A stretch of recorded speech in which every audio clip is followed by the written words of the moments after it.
Hey, Tony, how are you? Hey, I'm Omar. excellent, sir. Omar is here, and also Joe Tansey's on the line, coach. Hi, Joe. Hey, what's up? Well, good morning. How you doing? Fine, thank you. Joe, congratulations, brother. $1 million. Proud of you, brother. That was awesome. Thank you. Thank you. You look richer. I feel richer. I waited till MDE to feel richer. Yes. Isn't that weird how that works? So how you guys been? We're good. Doing good. We're moving into our new house. If you notice, the walls behind me are emptying out. We are packing up a little bit every day, a room a day, and we'll be moving into our new 11,000 square foot home in a month or so. It's awesome. Congratulations. Thank you. It's awesome. Where in Florida are you? Parkland, Florida. So we're right in the middle between Lauderdale and Boca Raton. We're like right in the middle. Gotcha.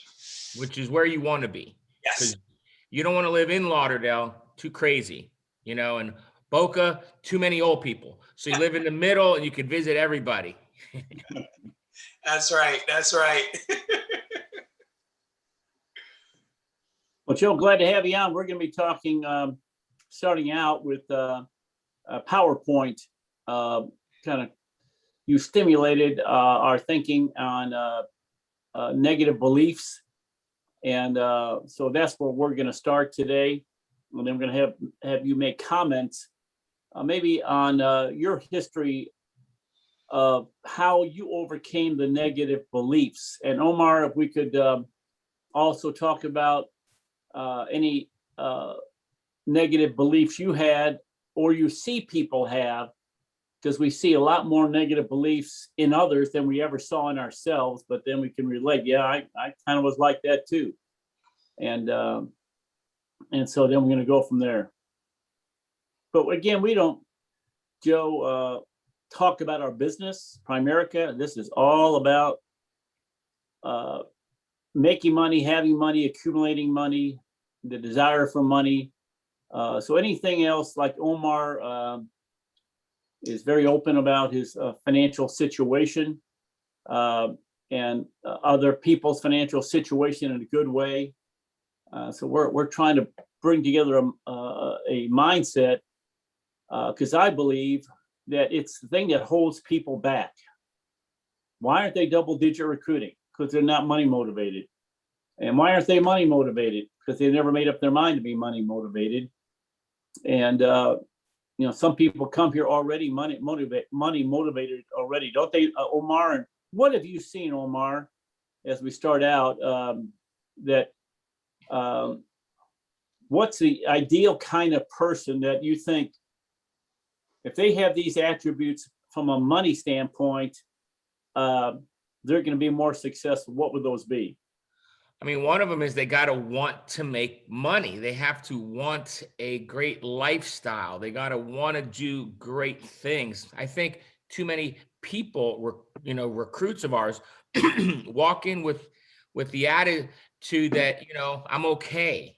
So if you walk in with the attitude that you're okay, then you're not going to strive and grow and stretch.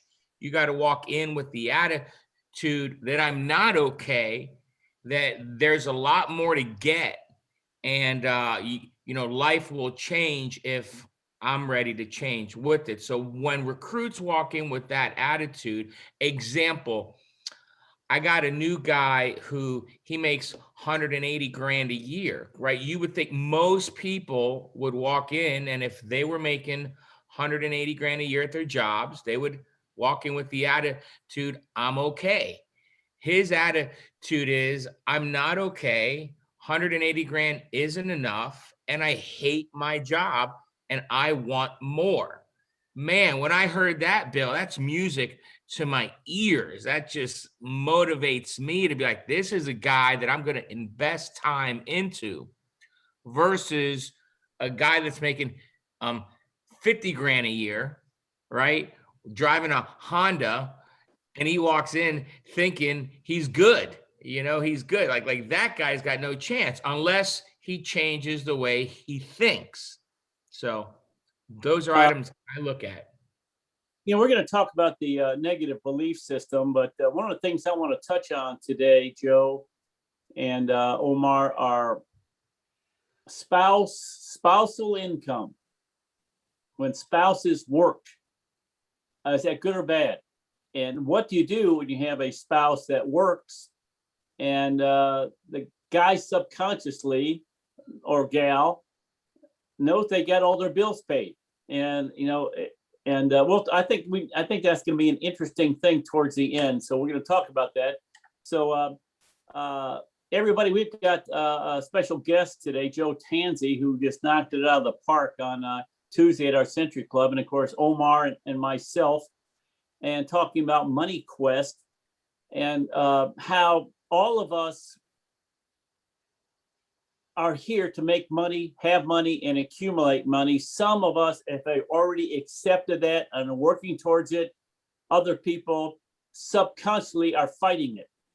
And so all the things they think in a business they need to succeed, they're not succeeding in the business to that extent because the money motivation's not there.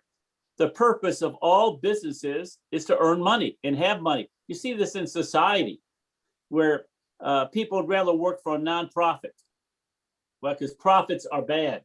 Socialism, you know, if corporations are bad and a profit is bad and they make too much money, and we got to have equal outcomes financially for people, and we believe we got to have equal opportunity.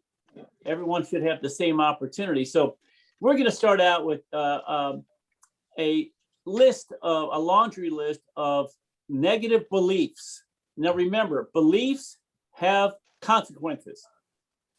And just because you have a belief, don't think that the belief will turn out to be a good consequence. So Tony, if we can show those. Thank you very much, Tony, for all your help again today. Honey. And I just put together a potpourri of various negative associations with money, and that people come, like I had, some of you have, some of you didn't have it, but you're going to, you have to overcome the thought process. What negative associations do you have? I'm sorry, can you go back? There you go. What negative associations do you have regarding excess money? People always say, well, I want to be, but too much is not good. Too much. But I've yet to have anyone ever define what too much is. And we're going to do, Joe and Omar, going to go through these three: excess money. And do you feel that having money is a sign of shallowness? And we're going to discuss these. And before we go on to the next one, that you feel that wealth will cause conflict in your life. More money, more problems. That's how many times have you heard that? So why don't we stop there, Tony, and talk about that.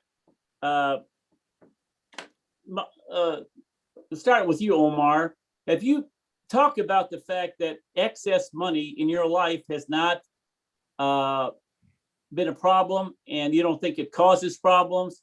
And the problem is, most people are thinking that having too much money is a problem. Talk about that, Omar. I think it's almost comical to me. I mean, I know you and I and Joe would like laugh at that because number one, it's never enough. Okay. It's a game, right? You want to accumulate as much as you can. Monopoly, you know, you want to accumulate all the properties, right? It isn't negative.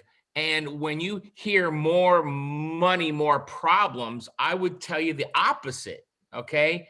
No money, more problems, right? No money, more problems. Money resolves problems. Let me give you an example.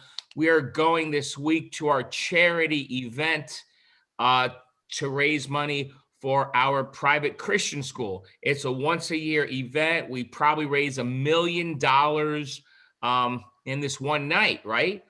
Man, that $1 million goes to work directly to our private Christian school, you know, to raise these kids in a Christian environment and raise them with morals and ethics and character. If you didn't have any money, you can't give any money to that, right? I love this auction, Bill, because there's a private parking spot every year. There's one private parking spot in the school that's right up front. You have your own clicker where you click and the gate opens up and you go right inside and you park right in the front row. And I've won that at the auction every single year. I tell them they should just rename it with our last name permanently, because while we're at that school, we're going to get it every year. Now, in a way, that's just a way to give and change lives. So more money, more problems. I would tell you, anybody that would ever tell you that never had any money, okay? Or they just were around the wrong people, or they made the money the wrong way. But if you made it ethically, morally, you had to work hard and you're smart, no money equals more problems. More money equals resolving problems to me. Thank you, Omar. Rabbi Lappin talks about, heard me quote him, and he said that if you're born and you're at a 10 years old, you break your leg and you have to limp around for the rest of your life, would you rather get it fixed or would you rather limp around for the rest of your life? And they all say, well, I'd rather get it fixed. He said, money issues need to be fixed. If you came into this world and have a negative beliefs about money, they need to be fixed. Joe, talk about that. Joe Tansey, you really hit it wonderfully the other day. Talk about that. And again, excess bad. Does it make you a shallow person? Is there more problems, more money? What do you think, Joe? Yeah, no. I mean, when you start looking like Omar said, you got to laugh at it now. But back when, I started the business, I had some of these beliefs. And one of the things that, I find is that when people don't understand what a belief is, that when you're born and whoever you're raised around and what you see, what you hear, what you experience is how you adopt these beliefs. So a lot of the money beliefs we have were created when we didn't make decisions on should these beliefs be in our lives. Because when you start understanding belief is something that is true to you, it's not necessarily true, it's certain to you. So when you start understanding that, you as an adult, it's now time for you to decide what to believe. When you start looking at it, like you said, money, the more money, the more problems. Well, when you start looking at it, if you really start to think about it, well, is it really, debt is problems. So debt means that you don't have money, right? Most of the problems you have in life, if you really start looking, 95% of them could be solved with a check. So if 95 could be solved with a check, I don't see that as a problem, right? The other 5 are emotional, but when you really start looking and you start processing, most people don't listen to what they say. So if they start listening to what they say and say, wait, say that again, more money, more problems. Well, what does that mean? I don't know. Well, let's break it down. Let's look at it. So the belief that we establish is what we're going to follow through with the program in the mind. So it's like a virus in a computer. So the minute you identify something that is broke, like you said with the leg, with Lappin, right?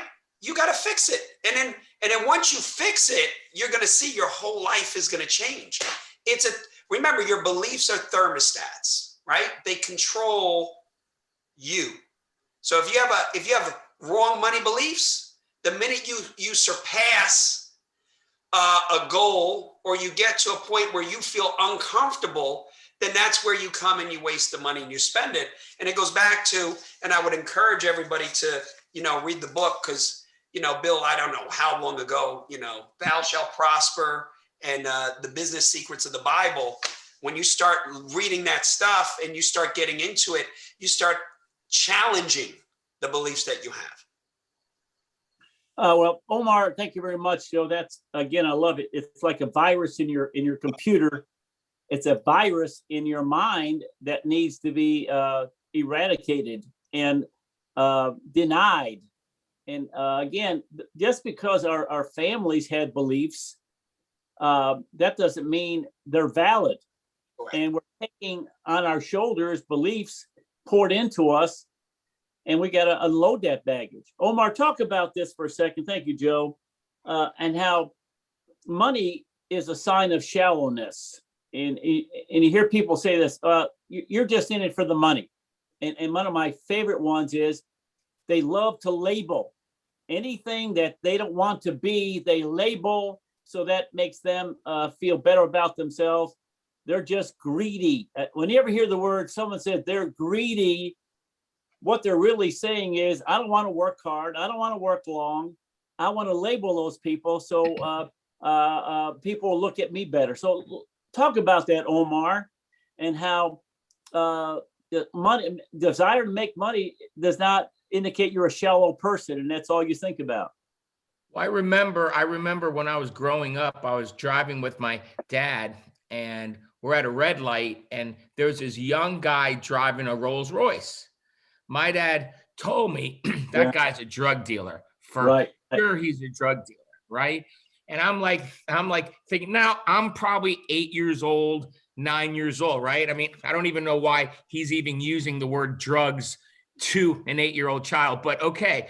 So you start to think at an early age, everybody that's driving a nice car, that looks young is doing it illegally, and they're not moral, and they're just not a good person. But what I've learned is, I mean, those of us that really work hard and love to make money. I love to make money, Bill. You love to make money. Joe loves to make money, right? That's why we make money, by the way. We love to make money, okay?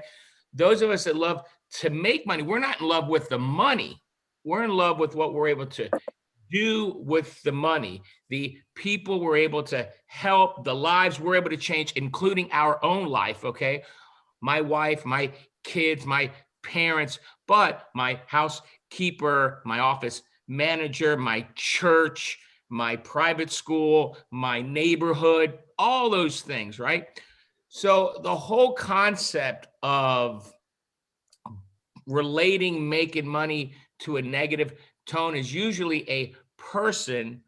They know they're not willing to work hard. They know they'll always live broke. They know they're always going to live week to week and work a job. And they know they're not willing to change. So rather than look at in the mirror and look at the real problem, they're going to deflect the problem, and they're going to talk about everybody's greedy. Those guys are greedy over there. That's why they're doing. Listen, the greedy people, the quote unquote greedy people, are the ones that give that person a job at their business, right? Without the guys that want to make money, there is no jobs, so that the lazy guys that want to clock in and clock out can earn a living.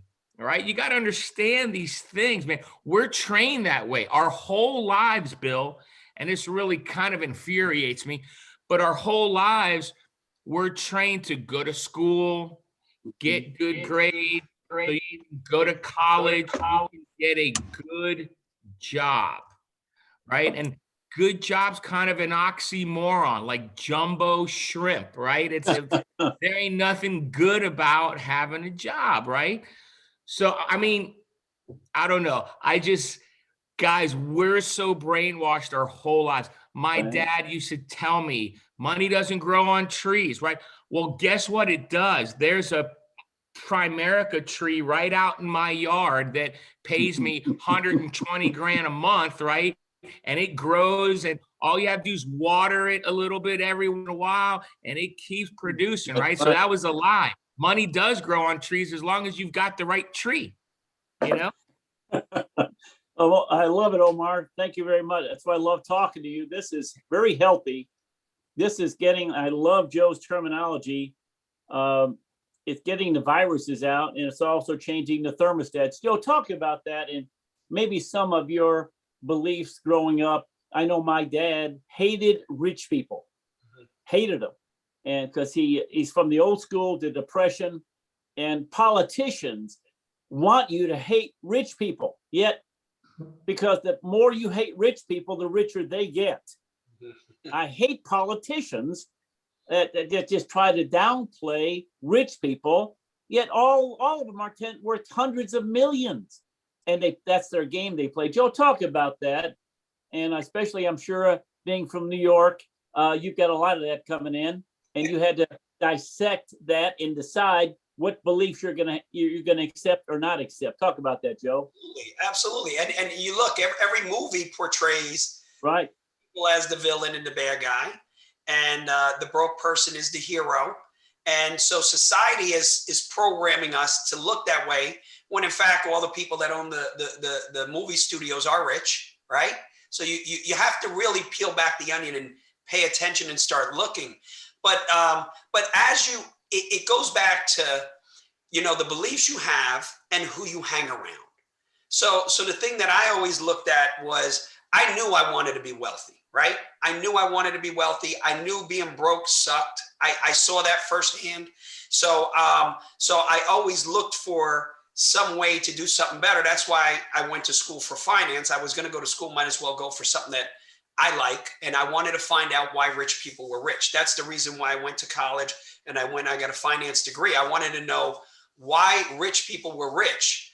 But now, as I started to go and get into the business, and I started to see friends around like, well, why are you working weekends? Are you rich yet? Did you? Yeah. I started to I really started to see and understand who you hang around with is who you become. And my beliefs started to change. And as they started to change, I had to get rid of the people around me, because the more you're around a negative environment, the easier it is to get influenced. And it just goes back to, you won't allow your kids to hang around thieves or people that sell or use drugs, because you're afraid they might get influenced. Even though your kids will sit there and say, no, but Dad, Mom, I'm strong. You taught me well, right? But we don't want that to happen.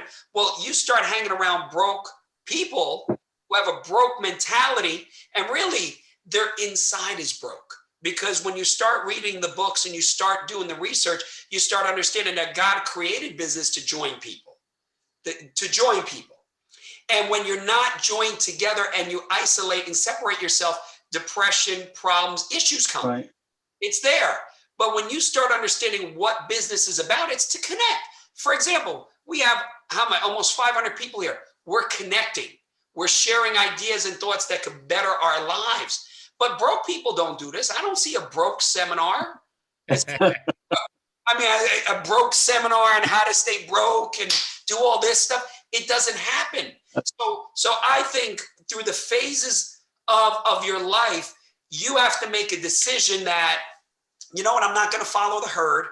I got to start challenging these beliefs for myself and see if what people are telling me is my truth and my experience.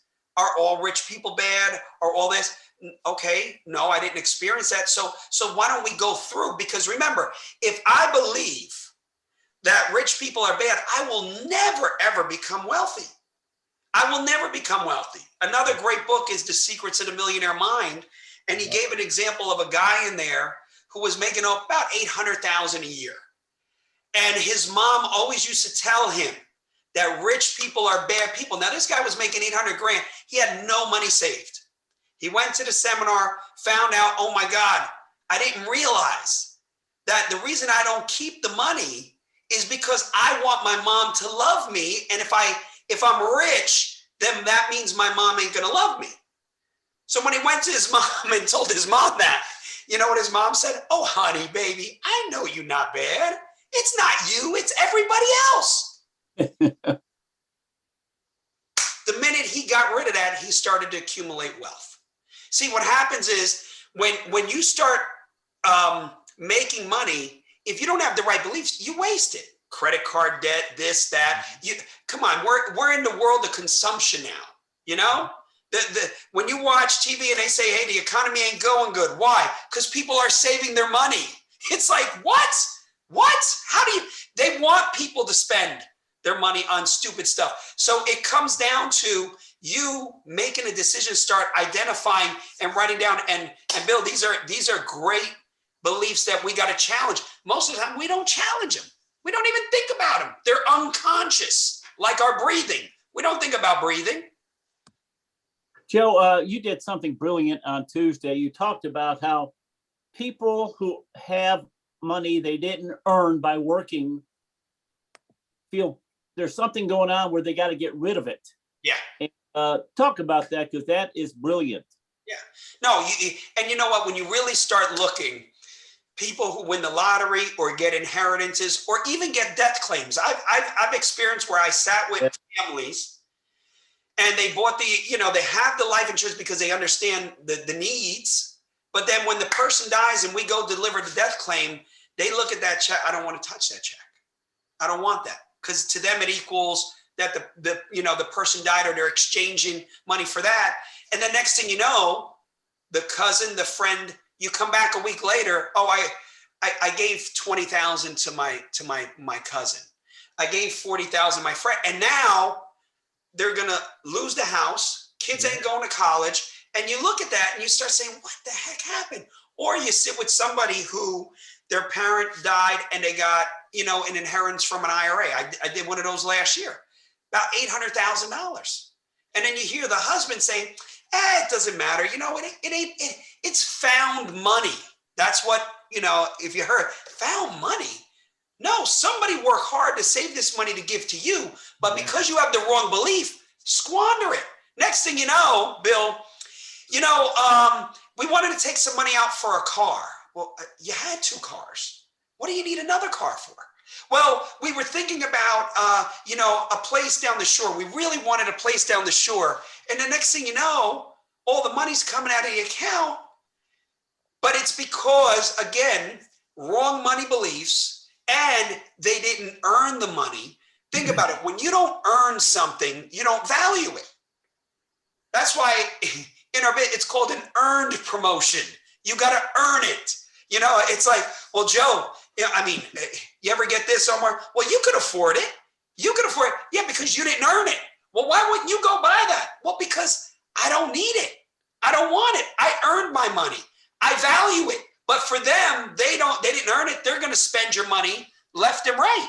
So it comes down to what you value, what you earn, right?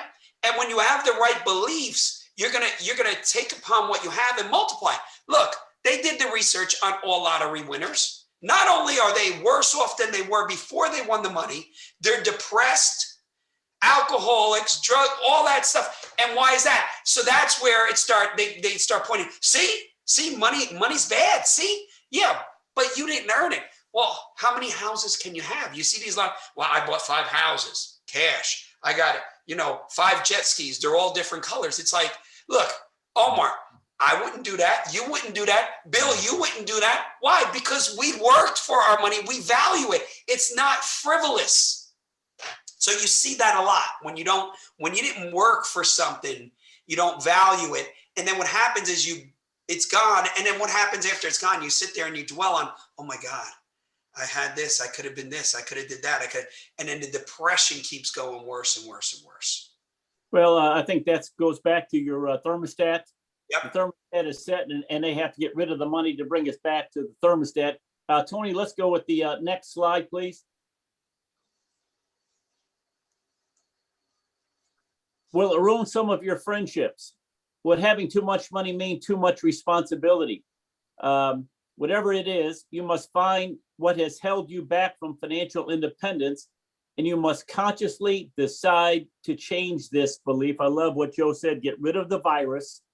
Ask yourself, why are you not satisfied financially? Omar, in Rabbi Lapin's books, he talks about how when the Jews were wandering in the desert and they were close to the promised land, they sent spies in, and I think it were 12 or 14 spies. 2 came back and said, this is it. This is the land of opportunity. This is great. And the other said, no, they got giants there. We're just grasshoppers compared to them. And the author said, the reason why the spies were negative, because they didn't want to go to work. They have to work in the promised land. They had manna every day. They didn't have to work for food. They didn't have to put on new clothes. They had all the water. It was pretty nice in the desert from a standpoint of they did not have to create anything.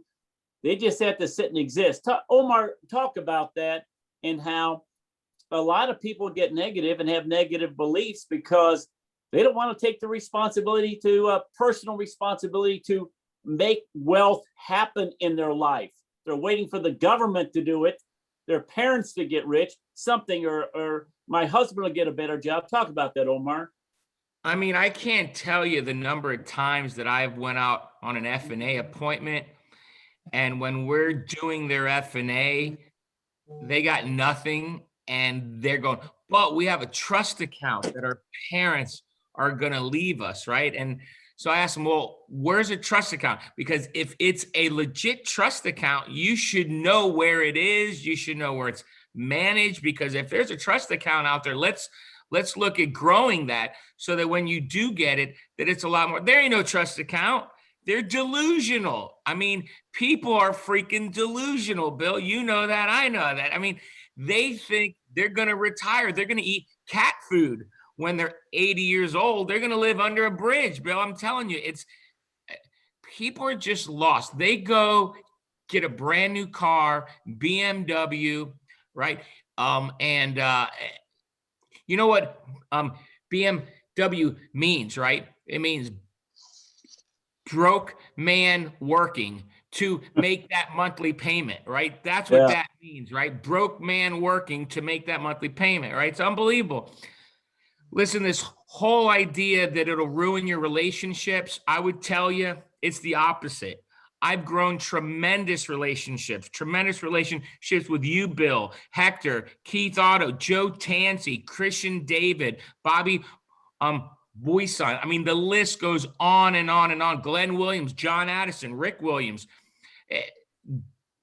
You don't ruin relationships. You may end relationships with the wrong people, which is okay, because they're really not your friends. You see, your real friends will not bring you down, will not criticize you. They'll lift you up, push you up. I got one guy, Mark. He's my good friend since 1989. Okay, that's how old, I mean, how long we've known each other. He's at our house. Him and his mother are at our house every Christmas Eve, every Easter, Thanksgiving. He's like related to me, okay? And he's not related to me, but he's like related to me. And he never joined Primerica, ever. But he was never negative. He always lifted me up. He was a client of mine. He always would recommend me to people, right?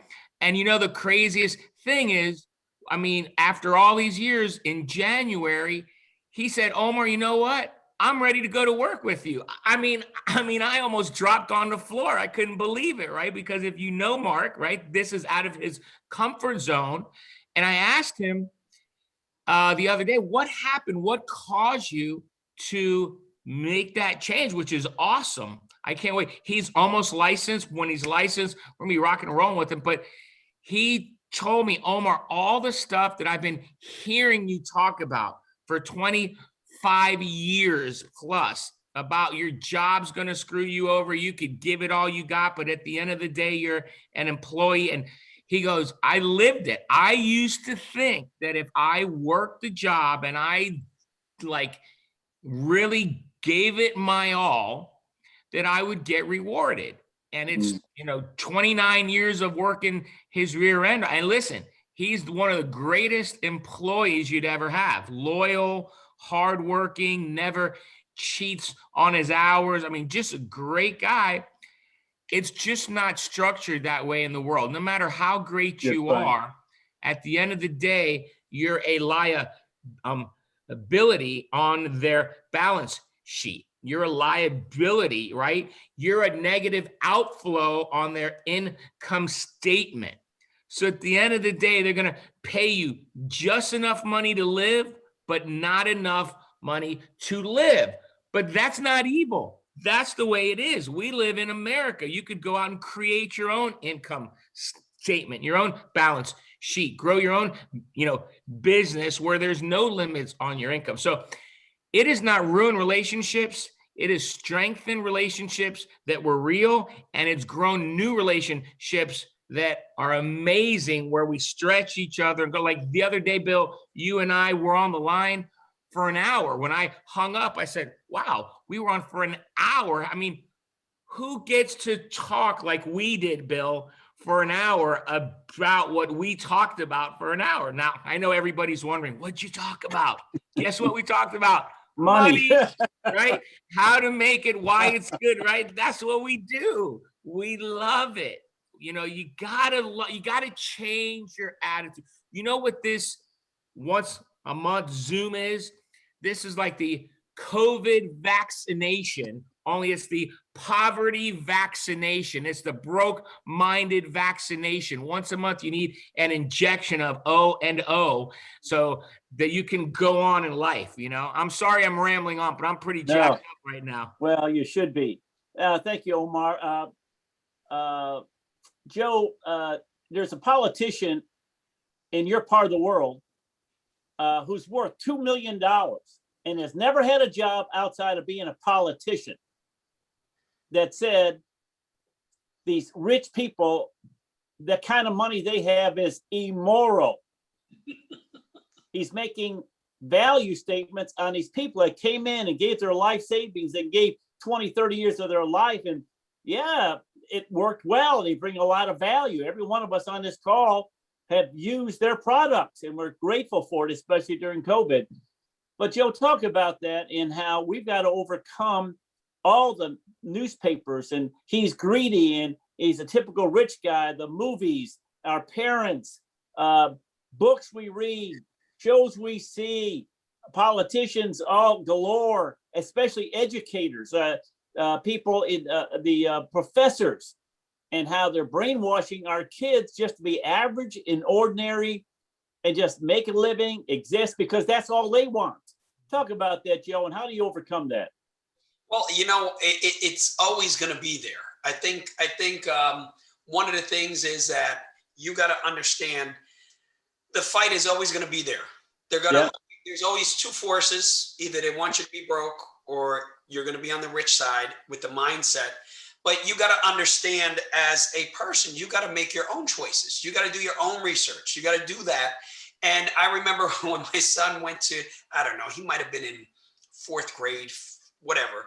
And they go over what you want to be when you grow up. And, you know, he said, I want to be like my dad and, you know, own a business and finance. And then the teacher told him that you should be a firefighter. Came up, I said, "What? No, I wanted to be this, but then I had to tell the teacher, hey, he's a kid. If that's what he wants to be, that's what he wants to be. Why are you over there telling him he needs to be a firefighter when that's not what he said he wanted to do?" So you're always going to have the powers that fight, but you have to be solid on what it means to you. They're always going to say rich people are this, that, but you got to know inside of you what you are, right? It's like last week when Hector was on, you know, rich people with money, you know, good people with money do better things. Bad people with money do worse things. Mm-hmm. So it's more of, you have to make that trek to start going through.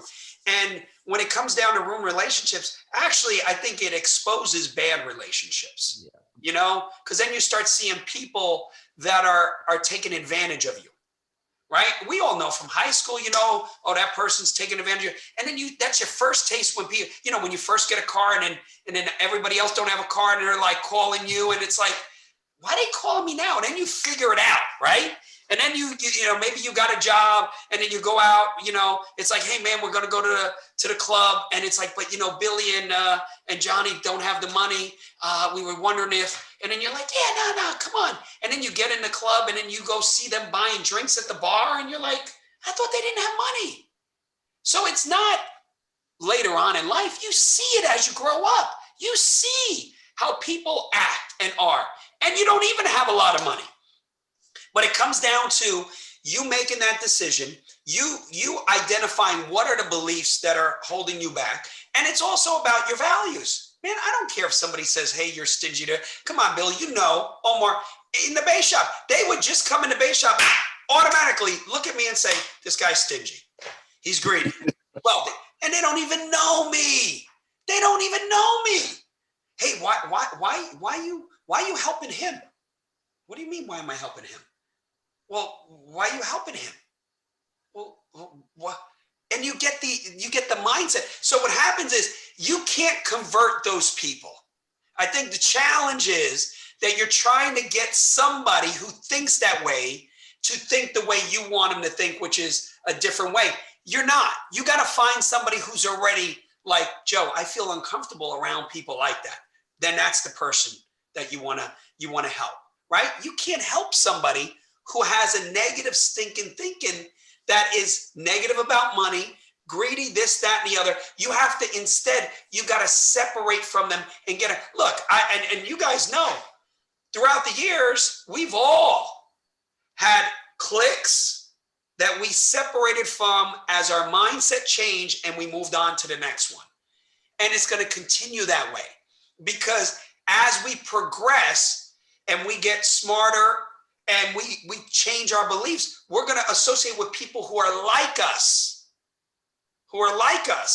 That's what it's about. And we all done that from high school to whatever, to where, you had people wait, hey, why don't you hang with them no more? Nah, we just kind of fell apart. No, it's not you fell apart. It's you guys have different beliefs, different values, and it's okay. But most people want to stay the same. You can't stay the same. Life is not about staying the same. It's about bringing with you the people that want to change. And what Bill and Omar, you guys are doing is you're putting together a forum to help people see that it's okay to think the way we think, right? And it's different. Our way we think is different. Hey, And Joe, so- you could even, Go ahead. oh, Go ahead. I'm sorry, Bill. You can even see it from middle school going into high school. I'll give you an example. My best friend growing up in elementary school and middle school. I mean, we did everything together. We rode bicycles every day. We went to the park. We played Little League. We slept over each other's house. We did everything together. When we went into the 9th grade, high school, I kept on being an athlete. He stopped playing sports and he started hanging out with the smoker kids, the ones that wore black t-shirts and black jeans and black shoes and smoked. And so we were best friends for years. And overnight, we just kind of started going our own ways. And it wasn't that it was this ugly breakup, as we had different philosophies. I wanted to play sports. I wanted to not hang around smokers that were in trouble and skipping school and all of that kind of stuff. And it's crazy, Joe? I ran into him a year ago, and he's divorced twice, works at a job, probably makes 50 grand a year.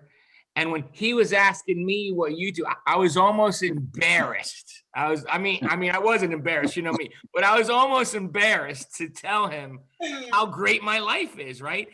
And you go back and you can see, though, where he went wrong.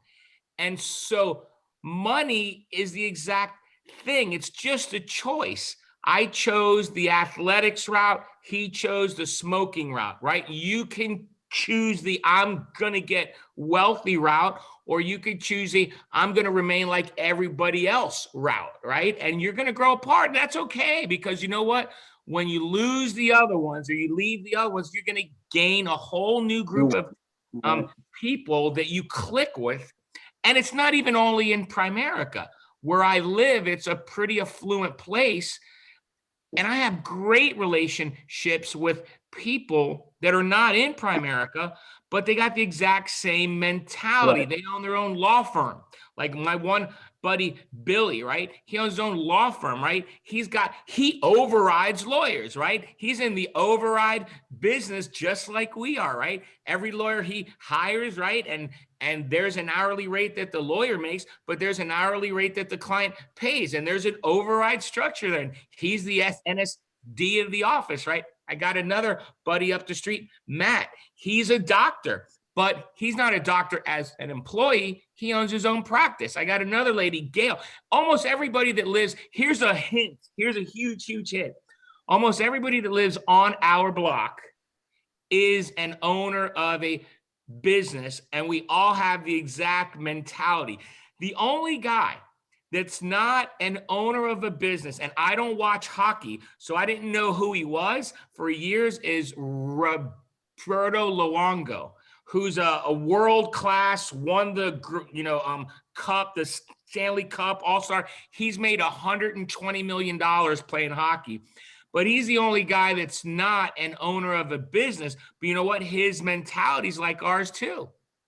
It's crazy, man. I mean, you hold the key. Everybody on the Zoom holds the key. You're like listening to us going, I wish I was like them. I wish I was like them. You can be like us. You just got to change. Go read the books that they're telling you to read. Hang around the right people. Go work hard. Earn some money. Know what it's like, to make 10,000, 20,000, 30 grand in a month, right? And then be smart with it. Don't go blow it on belts and purses and freaking stupid stuff, I almost used a bad word there, but I know we're in Dallas Bible Belt, so I'm holding my tongue, Oh, yeah, we've never heard that word down here. Tony, can we go to the next beliefs, please? Negative beliefs. What beliefs have held you back? Try to get the core belief about money. For example, a core belief for many people is money is the root of all evil. Realize that money is not good or evil, but it's a tool of expressing your creative energy in the physical world. That comes right out of Rabbi Lapin. Realize that you're a good person who will use money for the good of many. Joe, I had a friend, ex-friend, and I've separated myself from those friends. I didn't realize it, but you're not on the same planet, so you separate. And he always kept saying, don't forget to take time to smell the roses. Well, guess what he spent his life doing? His nose in the posy pit. and nothing. He had to have a wife that worked to be able to pay the bills. A lot of guys don't understand. I'm not motivated by making money. You know why? Because you got a wife that works. Right. That's right. So talk about the spouse working, and is that good or bad? And how many people don't realize that's a handicap, and it is deep seated. Mm-hmm. Well, I think that it definitely it is a crutch. It is a crutch because it's a dependency. You're dependent on something, so you're not as motivated.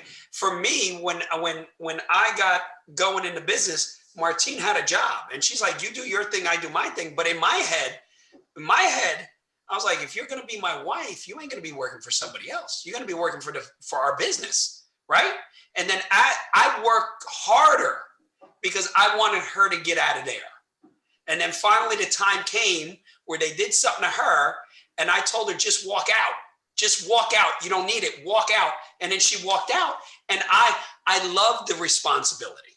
I just saw it as, man, look, it's all on my shoulder. Let me go do this. But you find people that are just, well, Joe, I don't have the motivation that you have. Joe, I'm a procrastinator. How do you get motivated? And it comes down to, if you got a check coming in each month from somewhere, right?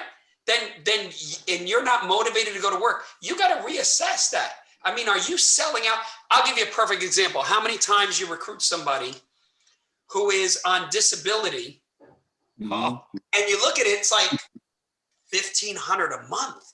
Joe, I can't make over this amount of money because I get this check for $1,500 a month. Wait, you sold out to $1,500 a month? Like that's like nothing. You sold your life to sit there and watch if the lawyers are videotaping you for $1,500 a month. So we sell out to the spouse getting a job, a pension check, social security check, child support, alimony, and it's like, what the heck is wrong? And that is the poor mentality. But it also comes back to, I don't believe in myself. Because if I believed I'm worth more, I wouldn't sell out to that. I wouldn't be sitting there selling out. But you find that a lot. My spouse works, So therefore, the person has no motivation. Actually, it's really more laziness, because you know as well as I know in this business, when it's easy to be lazy and act like you're doing something. It's easy to, make a couple $1,000 and then relax, and the wife's out at work and you're chilling on a beautiful day. And then when she comes, oh babe, it's just, dark house, we may, they didn't want to do it now, next month. And that, when you start to see that, either you got to make a decision to change, or you got to go find somebody else, because it's a mentality. It's a mentality. Look, it don't matter what I made last month, right? And I think all of us in primary, look, the month ended, we're panicking. That's what we are. We're panicking. Because you know why we're panicking? Because we have that sense of urgency. Right. It's not, man, Joe, if I were you, man, you were MD, where are you traveling? No, I ain't traveling nowhere, man. I'm in the game. I don't need to travel somewhere to feel that I'm worth something. I already know I'm worth something, right? So it comes down to, again, the mindset. And most broke people think that if they had money, they would do something different. But they don't know that because they're not with the wealthy mindset. It's like Jim Rome says. He said, if I give you $1 million, the first thing you need to do is become a millionaire. And that's in the head. That's in the head. It's a mindset. It's a mindset. It's a belief set. So what we're talking here is, guys, write down what Bill's saying. What are the beliefs? He said here, what is the belief that's holding you back? Are you the type of person that you care? Because Bill, what I found is when we all care what people think at some level, but the ones that really care what people think are the ones that are going to have a hard time changing their life. Because, you're going to go to that thing. You're going to do that. You're always working. Why don't we go to the beach? Oh yeah. My friend, I don't want to, Joe, I don't want to, it's my friend, even though I know they're not the best, but it's like, whoa. Are they paying your mortgage? Are they putting your kids to school? Are they doing this? And when you really start understanding it, Bill, it's more of a selfishness, because only when I'm selfish will I pull you away from something that I don't want you to do.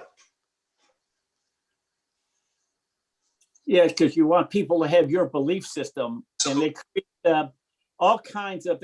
I heard an author say that all the outrageousness today, people are outraged about everything because what they're outraged about is their truth has been challenged. And what we're doing now, we're challenging today people's truths that they bought into and they bought, and now they have to discredit every other truth, because the truth of corporate America and making a living and paying your bills, and husband and wife working. Wife doesn't have to work. Husband doesn't have to work. Omar, talk about that. And the key thing that I saw in that belief was, what is it going to take to get you to be satisfied? That old thing from $1 more than I'm now making. And people are condemning that because that challenges their truth, that there's a point in time where you need to be satisfied with where you're at and the money you're making. And Rabbi Lapin said, no one should ever be satisfied, because that it causes you to stop growing, stop being like you. Omar, talk about. Well, here's the thing, Bill. I remember this is crazy, but I used to think when I made $250,000 a year, man, what would I do with all that money? I'd be free. I go do whatever I would never work. These were the thoughts that I had in my mind, right? And then you get there, and news flash for everybody, $250,000 ain't what it used to be, okay? So you get there, and then I thought, okay, $500,000. I mean, man, if I was making $500,000, Joe, I would never have to do anything again. Then when I got to $800,000, Bill, I had $2 million cash put away, $800,000, no debt. I thought, okay. And you know what I did? I went to play golf for like a week, and I wanted to blow my brains out at the end of the week. I was so bored. And I mean, golf is great if it's once a week, once every other week. I couldn't play every day. And everybody that I wanted to play with was at work, right? So I'm at the country club. They're all looking at me like, hey, is your dad a member here or something? Like, no, I'm the member, and everybody's, old. And then I don't know, I just wasn't able to not work. So I kept working. Now, I don't work every day. I'm not working like I used to work with the grind of all that stuff, but it's never enough. I mean, I was with Olivia and Brady last night. My kids are going, so Dad, when are you getting the $2 million ring? My kids are pushing me to get better. My wife's pushing me to get better. I'm pushing me to get better, it's never enough. And the whole smell the roses idea, I got newsflash. I recruited a guy, my old buddy, another old buddy. Lately, all these old buddies have been coming out of the woodworks because they know I'm really rich now, and this guy tells me, I told him, I usually work about 2 days a week. That's usually my schedule, Joe. Usually Tuesdays, Wednesdays, they're my work days pretty much. And then the other days I enjoy my life, right? So he texts me that he wanted to meet with me, and it was Friday, today actually. And I told him that I have a meeting. He said, I thought you only worked Tuesdays and Wednesdays. Today's Friday. I said, buddy, the meeting is not a work meeting. The meeting is I'm meeting with my general contractor because we're almost at the end of building our new $4 million estate. Okay, so it's not like a work meeting, buddy. I'm meeting with my decorator. I'm meeting with an artist that's like gonna do some work. He was like, oh. I'm like, shit. Like, I just wanted to smack him, upside the head because they think we just like to do nothing. Most people think if you're rich, you should lay on the couch all day long, watch television, and eat Cheetos, right? But if you did that, you'd be dead, right? We love to grow. What's enough? I don't know. I got $12.5 million right now. That's not enough. That's all I know. That's when I get to 20 million, that's probably not going to be enough. 100 million is probably not going to be enough, right? I'll probably work. I will never retire from Primerica. I will never unload my business.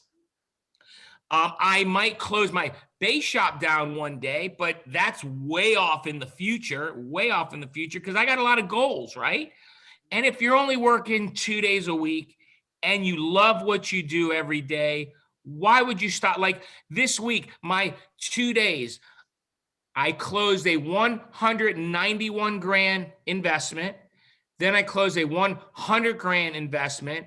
Then I wrote a loan for 280 grand. And I scheduled 2 life closes for next Tuesday because I wasn't going to work because it's Tuesdays and Wednesdays, right? So who wouldn't want to make an extra 8 grand extra just, to work a couple hours in those days? I mean, good God, man, you guys, if you're not making a lot of money in Primerica, you have to really reflect. You got to look in the mirror. You got to say, what the hell is wrong with me? Okay. It ain't your upline. It ain't your downline. It ain't your wife. It ain't your kids. It ain't your friends. It's you. Right. And let me just close with this. And the wife working thing. Okay. Here's my view on that. If you're new in Primerica or you're a new vice president in Primerica and your wife's working so that you could like really start growing your business, that's okay with me. Okay. That's okay. As long as it's not like a freaking 10-year thing either. Okay. A year, 2 years. If you don't get it going, then it's on you. If you're a man, this is the way I'm looking at it as a man. I know the whole world now, nobody's a man, nobody's a woman, you're a transgender, whatever the hell you are, right? I'm a man, okay?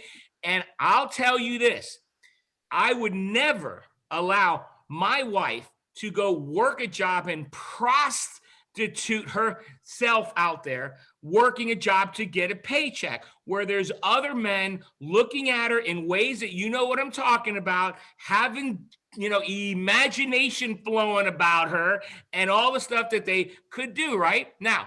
if it was early on and I'm a new RVP, that's one thing. But guys, girls, I mean, we need to get to work and grow businesses and get our spouses in the business with us as quickly as we can so we could get our kids. Too many Primerica kids are not in Primerica because their parents weren't enough of an example. I know that's not always the case, but in a lot of cases, there are kids that look at their parents and they say, well, my dad's in Primerica and he only makes 180 grand a year after 5 years. So in their mind, they could get a job to eventually make 180 grand a year. Go make $1 million a year. And they can't rationalize, well, there's a job out there that'll give me $1 million a year. Willie and Lorena Naranjo, their daughter, Carolina, graduated from college and was working at Morgan Stanley on Brickell Avenue. Okay, Brickell Avenue, here's like Wall Street, okay? And she was working like as an investment advisor. She was working her way up the ranks. She was working with the top brokers, and the top brokers were making $500,000, $500,000, that's it. But her dad was only making $250,000. So she kept working at this job every day. And we used to wonder, why doesn't Carolina work with Willie and Lorena? Well, Willie and Lorena kept working. Income exploded to $1.2 million. Now it's over $3 million. I think they will be the number one earners in the next 90 days in the company. I think they're going to take down Bobby and Red, okay, as number one earners. But here's the thing.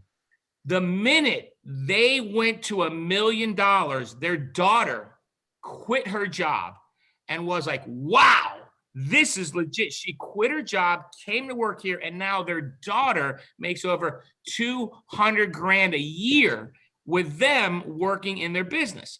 Guys, everybody's watching you. Kids are watching you, your nieces and your nephews. Those are other people that you could get in the business, your nieces and your nephews, right?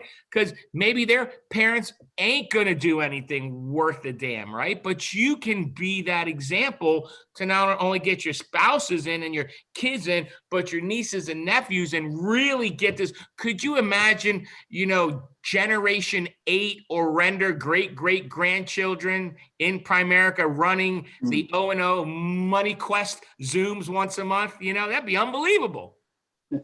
Yeah, and I plan to have a lot of them, right? So our kids are very prolific. Joe Tansey, we got a few minutes left. Give us some final words and what's your thoughts? And if a person says, my belief system is all screwed up, how do I get a new belief system? What would you recommend? What books would you recommend? Well, first of all, I think that like I was sharing, this book is very, very good. Secrets of the Millionaire Mind. I love that book. And they have the questionnaire, and I'll send it to you, Bill. I don't know if you have this. Thank you. I'd love to have it. No, please do. Just all they rank. They have all the beliefs. Money's the root of all evil. It's more enlightened to be poor than rich. And then you could rank yourself 1 to 10 on them, so that way you could identify. Because the biggest challenge is, it's hard for us to identify ourselves. Like you said in the beginning, it's easy to look at somebody else, but when you start going through it, and then it gives you an exercise on how to break the beliefs. That's one thing I would definitely recommend, and I'll send that over to you.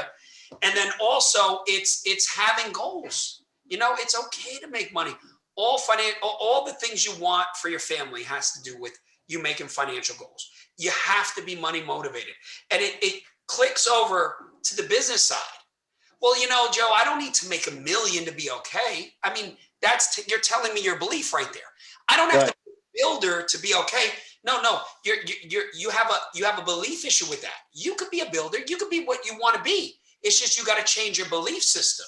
So I think that another thing I just wanted to hit on is the fact that when you do start, I mean, the thing that helped me is listening to your audios. Hector, going to the events, talking to people, and the biggest mindset that I was given from the beginning is save your money, Joe.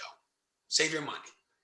If Bruce Clark didn't sit with you and say, Joe, save your money, JR, Frank was living in a 2-bedroom apartment when he made $1 million.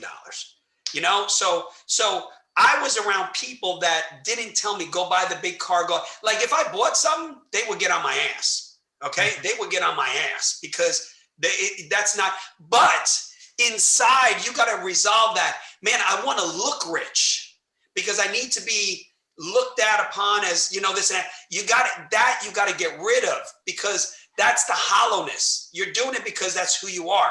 So there's certain beliefs that you got to do. So that way you could start seeing, you know, I associate every time I went in the field, which meant my kids' college fund, me getting free, my wife getting free. So that way I put a positive to me doing it.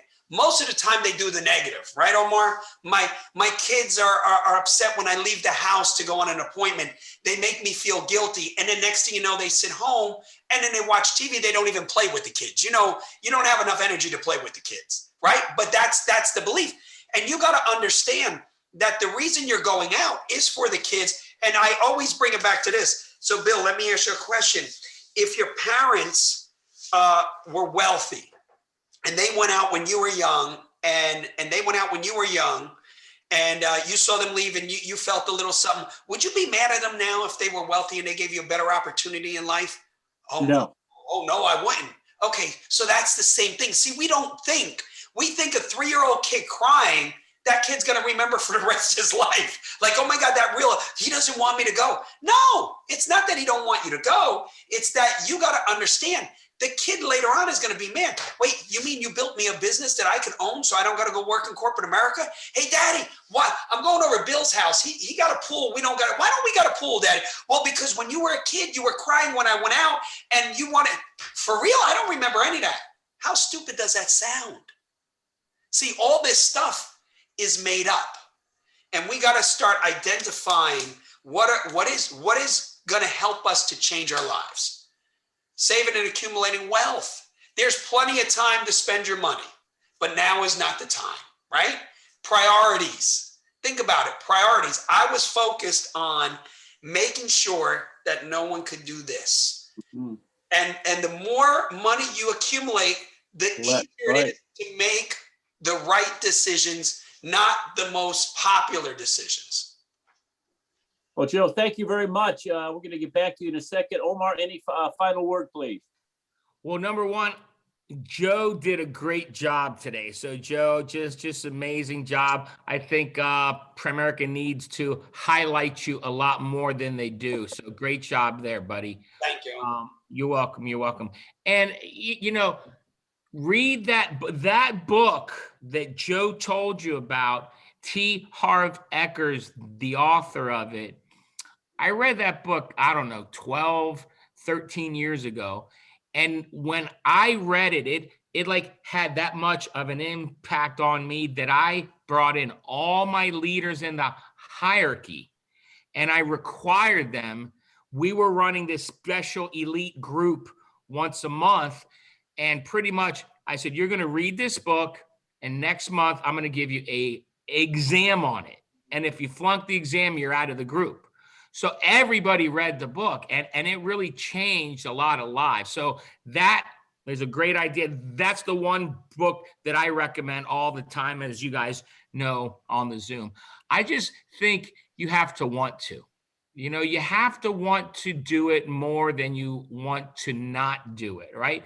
I remember when Olivia and Brady were little, they didn't want me to leave, right? They cling on to my leg, Daddy, where are you going, right? They don't even remember that crap. Now, hell, they don't remember vacations we went on that I spent $20,000. I said, you don't remember that? Why did I do that, right? Yeah, so all that they know is they've lived in a beautiful neighborhood. They're moving into a mega mansion. They're in the best private Christian schools. We travel to the greatest places. They don't fly coach. They don't know what it is, but now they will know when they're in college, Bill, they're going to be flying coach. They're going to be like totally lost. They're going to be like, what? Because they got to know what that's like, I think, right? They've never stayed at a Red Roof Inn or a Holiday Inn, but they will when they're on their own dime and all that kind of stuff. But let me just tell you how worth it is. right? It's worth it when you're asleep at night and your wife rolls over and looks at you and in her mind thinks, I'm so glad I married a stud and not a dud, right? Because your wives just treat you differently. They just look at you differently. Your kids look at you differently. The older they get, the more they realize it, okay? When Olivia and Brady were little, they didn't realize they were rich, okay? Because, you're small. Now they're in middle school. And even though they're in a private Christian school, we're probably one of the wealthier people at the school, and they notice the difference. They know, and the older you get, they notice more. So you're not able to hide for long. Like if you got kids, you could hide right now while they're little. The older they get, listen, I always tell everybody, listen, if you don't do it, I promise you this, Primerica will get so huge that your kids will eventually get recruited into it. And when they know you were in it and you didn't do it, how are you going to answer them? Just how are you going to answer them? And that'll move the right people and it'll piss off the wrong people. And I love pissing off the wrong people because I want them out of my life. I don't want to waste any energy, any time on the wrong people. And I want to invest all my time, all my life into the right people. That's why I do this Zoom with you guys. I got other crap that I could do, right? But when Bill called me and he asked me about it, I said, yes, let's do it because let's go change some lives. So I'm hoping this Zoom call really opened a lot of your eyes. I'm hoping last one and the one prior to that. We don't know how long we're going to run it. Initially, Bill and I talked about January to June, right? Well, we're already in April, which means we only have May and June left, right? Now, I don't know. If we get more people on it, we may go longer. I don't know. But you guys right now, you're like, yeah, this is good. Well, you got to tell other people about it so they're listening to it too, right? So it's not just you getting all this wisdom, it's your recruits getting this wisdom too, So anyways, I hope everybody just wakes up and snaps. There's a snap thing that needs to happen. And I remember when it happened with me, it was New Year's Eve, Y2K. New Year's Eve, Y2K. We were at our upline's house. Greg had just purchased a brand new house. He had a huge New Year's Eve party. I guess he was looking at it like the world was ending. So let's go blow some money, right? He had a great New Year's Eve party. He invited all his ring wearers. And I remember looking at Greg, and Greg was all alone in the yard, kind of looking at the house and looking at everybody. And I don't know what was crossing Greg's brain at the time. But when I looked at him, I thought that what was on Greg's mind was, look at all these lives I've changed. Because all his ring wearers were there with their wives. And we were all having a great time. I mean, it was unbelievable. London broil, shrimp cocktail, open bar, live music. It was a great party. But I remember that was when I snapped. I looked at Greg, looking at everybody else, thinking, look at all the lives I changed. And I'm going, what am I doing making a measly $100,000 a year? And that was when it all started. That year, I got a $120,000 raise that year. So over the next 12 months, I just went to work morning, noon, and night. And that's really where I became Omar, was like that year. That's where Primerica goes, hey, look at this guy. Because in those days, if you grew 120, that was big news. Okay. Nowadays, it's like no big deal, right? When I crossed the ring, guys, the year that I crossed the ring, 1998, there were only 8 ring wearers that year, 8 new $100,000 earners that year in 1998. Now there's more than one every day of the year. The opportunity's never been bigger. It's never been better. But if you don't change the way you think, you'll never reap the reward of all that. Thank you, Omar. Excellent. Joe, thank you very much. This was outstanding. You created a real frenzy on Tuesday talking about negative beliefs, and I think we hit a home run today. Don't you think, Joe? Oh, absolutely. I mean, this is the business. This is, because remember, the reason why you're doing the business is to change your lives. But what good is you're in the business 20 years and you're not financially independent? Right. All right, Joe, thank you very much. Omar, our next one is on May the 14th, same time, same station. God bless. Take care, everybody. Bye-bye. Later, everybody.